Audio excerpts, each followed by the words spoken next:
I think it really starts at the inception stage of a project, and really making it clear what those objectives and criteria are. That being said, there's many ways as a consultant that we can, in our processes, things that we can do to help mitigate that, such as standardisation of designs and standard processes and workflows, which we adopt here, and we have seen lots of value in. It starts with probably understanding what gold plating may or may not mean to your client or your stakeholders. But then when you get to the core design function, obviously streamlining those processes, having a templated design, having well-defined design standards, all those things will ultimately help kind of reduce that, that likelihood of, gold plating per se.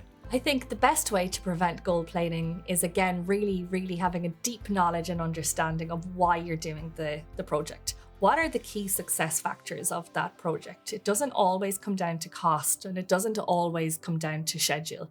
It can come down to really a lot of multifaceted factors, and it's getting the order of priority of those right, and then working your solution backwards from there to say that we have met all of these criteria. Again, leveraging standardized designs, things that have been done before, finding better ways, finding faster and more innovative ways to do something means that you can avoid gold plating in the cost sense, but you can still end up with a really awesome solution that meets the needs of the end users. Some of the measures we can use to ensure there are controls around gold plating, for me, the biggest one is work on the scope together, actually get the scope as right as you can at the start.